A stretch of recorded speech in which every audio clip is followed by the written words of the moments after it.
सासाराम और बिहार शरीफ में जो कुछ घटनाएं हुई उनमें अभी तक कुल 109 व्यक्ति जो इन कांडों में संलिप्त पाए गए हैं उनकी गिरफ्तारी हो चुकी है। आज की ये मीडिया ब्रीफिंग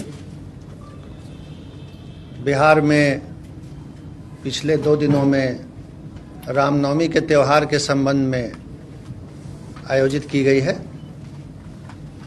जैसा कि आप जानते हैं, यह त्यौहार संपन्न हुआ है। हर वर्ष की तरह बल्कि उससे कुछ ज़्यादा प्रशासनिक स्तर पर तैयारी और चौकसी रखी गई थी।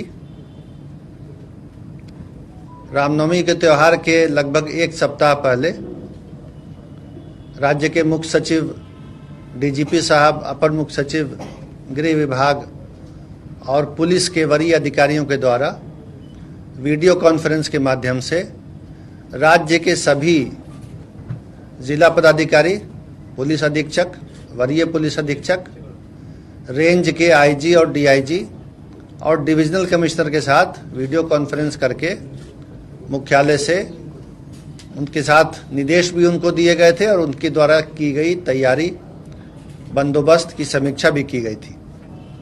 इंटेलिजेंस जो था वो भी शेयर किया गया था पिछले वर्षों की घटनाओं के आधार पर, और पुलिस और मजिस्ट्रेट की तैनाती की पर्याप्त व्यवस्था इस अवसर पर की गई सभी जिलों में। और जैसा कि आप जानते हैं, राज्य के 2 शहरों को छोड़कर शेष सभी स्थानों पर यह त्यौहार शांतिपूर्वक संपन्न हुआ।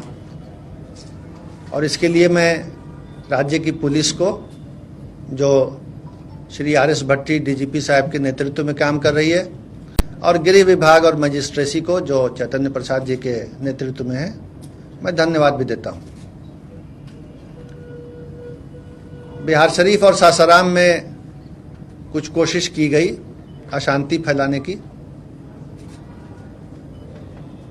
कुछ घटनाएं करने का प्रयास किया गया, कुछ घटनाएं उस प्रयास के समय हो गई, लेकिन वरीय अधिकारियों के पर्यवेक्षण में और स्थानीय जिला प्रशासन और पुलिस प्रशासन के प्रयास से बहुत जल्दी उन पर काबू पा लिया गया और किसी भी प्रकार की गड़बड़ी या अशांति को व्यापक पैमाने पर फैलने से रोका गया। आज भी सुबह से स्थिति सामान्य चल रही है, शांति व्यवस्था बहाल है। लेकिन आज माननीय मुख्यमंत्री जी ने राज्य के मुख्य सचिव और पुलिस महानिदेशक को बुला करके हालात की समीक्षा की, जायजा लिया, तथ्यों से वे अवगत हुए और मुख्य सचिव और डीजीपी को निर्देश दिया, और हम दोनों के माध्यम से, इन दोनों अधिकारियों के माध्यम से राज्य के पूरे जिला प्रशासन और पुलिस प्रशासन को निर्देश दिया कि हर कीमत पर शांति व्यवस्था बहाल रखी जाए, विधि व्यवस्था बनाई रखी जाए। जो दोषी हैं अभी तक गड़बड़ी करने वाले, उनकी पहचान की जाए और पहचान करने के बाद उनके विरुद्ध कानूनी कार्रवाई करते हुए उनको सजा दिलाई जाए। तो अभी जो प्राथमिकता होगी वो यही होगी कि राज्य में जो ऐसे तत्व हैं जिन्होंने इस तरह का कोई अटेम्प्ट किया, प्रयास किया शांति भंग करने का, उनकी पहचान हो, और जिन्होंने इस तरह का सामाजिक और कानूनी अपराध किया उनको कानून के दायरे में ला करके सजा उनको दिलाई जाए। तो ये माननीय मुख्यमंत्री जी का निर्देश हुआ है और मैं उनका ये निर्देश आपके माध्यम से, मीडिया के माध्यम से सभी तक पहुंचाना चाहता हूं कि राज्य सरकार इस बात पर दृढ़ है कि शांति व्यवस्था बनी रहेगी और किसी किस्म की गड़बड़ी करने को बर्दाश्त नहीं किया जाएगा। उसके अलावा जो पुलिस की कार्रवाई हुई है, जिसके आंकड़े उपलब्ध हैं और जो पुलिस का काम है, उस पर डीजीपी साहब और एडीजी साहब यहाँ पर मौजूद हैं, तो मैं उनसे अनुरोध करूँगा कि उस पर आपको संबोधित करना चाहेंगे। वर्तमान में पूरे राज्य में विधि व्यवस्था की स्थिति पूरी तरह से नियंत्रण में है। सासाराम और बिहार शरीफ में जो कुछ घटनाएं हुई, उनमें अभी तक कुल 109 व्यक्ति जो इन कांडों में संलिप्त पाए गए हैं उनकी गिरफ्तारी हो चुकी है और लगातार हम उन लोगों की पहचान करके गिरफ्तारी का कार्यक्रम जारी रखेंगे। किसी भी ऐसे असामाजिक तत्व को बख्शा नहीं जाएगा और कानून की पूरी ताकत के साथ उनसे निपटा जाएगा। ये निश्चित तौर पे एक प्रयास था राज्य की अमन शांति को भंग करने का, जिसको पुलिस प्रशासन ने, जिला प्रशासन ने मिलकर के इसको विफल किया है और हम पूरी तरह कॉन्फिडेंट हैं कि आगे कोई ऐसी घटना को हम नहीं होने देंगे जिससे कि आम सामान्य शांति व्यवस्था पे कोई प्रतिकूल प्रभाव पड़े। जो ऐसे अंसर हैं समाज में, थोड़े बहुत कहीं ना कहीं हो सकता है कोई ऐसे व्यक्ति हों, उनकी भी हम पहचान करके उनको कानून के दायरे में लाएंगे। धन्यवाद। कितने लोगों की मौत हुई है? एक ही व्यक्ति की मौत हुई और वो आपको मालूम है, उसमें भी हमने कांड दर्ज करके गिरफ्तारियां की हैं। और बाकी कुछ नई बात इसमें ये है कि जो सासाराम में कुछ लोग बम से जख्मी थे, कल रात में ही हमने यहां से एफएसएल की टीम और डॉग स्क्वाड को भेज करके सुबह 5 बजे हमारी एफएसएल की टीम पहुंच गई थी और उसने जांच करके जो वहां पे अंश मिला था एक्सप्लोसिव सब्सटेंस का, उससे हमने ये साबित कर लिया कि वो किसी तरह का किसी के ऊपर हमला नहीं था। वो व्यक्ति स्वयं ही या तो बम बना रहे थे या उसको हैंडल कर रहे थे। तो वो व्यक्ति जो जख्मी हैं वो अपराधी की कैटेगरी में आए हैं, उनको हमने गिरफ्तार कर लिया, उनका इलाज चल रहा है। जब वो बेहतर हो जाएंगे, हॉस्पिटल से छूटेंगे तो वो जेल जाएंगे। कितने लोग हैं उसमें? 6 है ना, 6 व्यक्ति हैं उसमें। सर, सासाराम में आधिकारिक तौर पे धारा 144 लगी थी कि नहीं, क्योंकि इस पे भी काफी ज्यादा चर्चा हुआ। स्थानीय प्रश्न आप स्थानीय प्रशासन से पूछे, हम लोग आपको कुल ओवरऑल व्यू दे रहे हैं और आश्वस्त कर रहे हैं आम जन को आपके माध्यम से कि पूरी तरह स्थिति नियंत्रण में। वीडियो कल जारी किया जिसमें शांति बहाल की बात की, उसके बाद ही ब्लास्ट हो गया। वो अनकनेक्टेड इश्यू है, उनसे उसका कोई ताल्लुक नहीं है। वो तो अपराधी थे, या उसको बना रहे थे या हैंडल कर रहे थे, उसमें वो घटना हुआ और बिल्कुल अलग स्थान पे हुआ। जहां वो झोंपड़ी में बना रहे थे उसकी भी हमने पहचान कर ली, वहां से भी कुछ अंश मिला, एफएसएल टीम ने जब्त करके मिला भी लिया उसको। सर, जो घटनाएं हुई इसके बारे में कोई इनपुट नहीं थी पहले से कि ऐसा होने वाला है?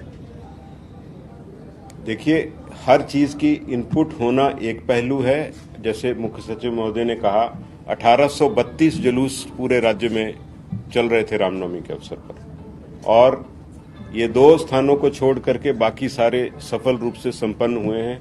तो निश्चित ही जो इनपुट थी, जो उसके आधार पे प्लानिंग थी, फोर्स डिप्लॉयमेंट थी, वो सही रूप से की गई। कई बार कुछ मौके पे कुछ ऐसा होता है तो उसके आधार पर, वो भी प्रयास था, बहुत तुरंत प्रशासन ने कार्रवाई की है और उसको नियंत्रित किया। सर, नालंदा मुख्यमंत्री जी का गृह जिला है, इसके बावजूद भी वहाँ पे पुलिस के सामने में देखा गया कि पथराव होते हुए, हिंसा होते हुए। आप मोटी बात आपको बता दिया। कमी है क्या सर? मंत्री जी ने कहा था कि नेचुरल इंसिडेंट नहीं है, जो भी हुआ है, तो क्या आप लोग के पास कोई ऐसा इनपुट आया है कि इसके पीछे एक साजिश, उन्होंने इशारा किया कि साजिश किसी ने रचा है? कांडों में बिल्कुल निष्पक्ष और ठोस अनुसंधान होगा। जहां जहां भी ऐसी कोई व्यक्ति इससे पीछे अगर हैं, उनको एक्सपोज करके कानून के दायरे में लाया जाएगा।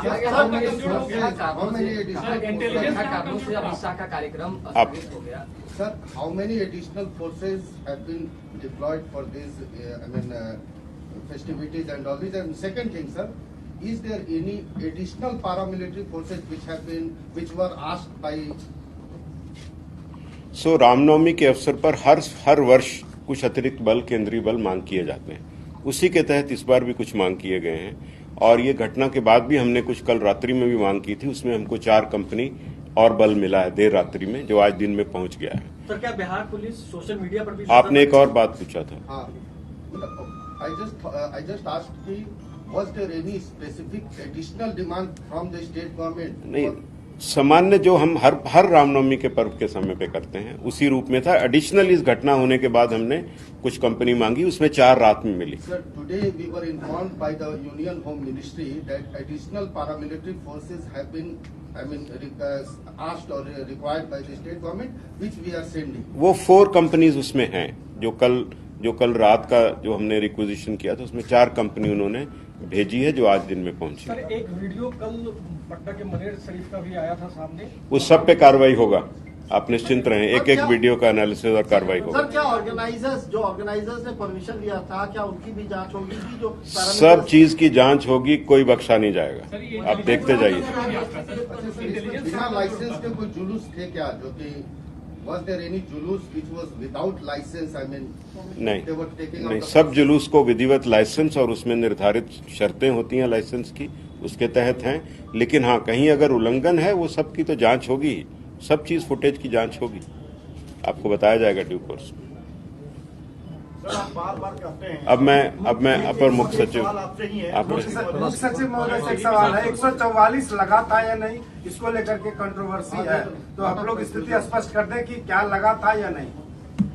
देखिए, ये बता दिया गया कि स्थानीय प्रशासन से स्थानीय मुद्दे पूछे जाएं।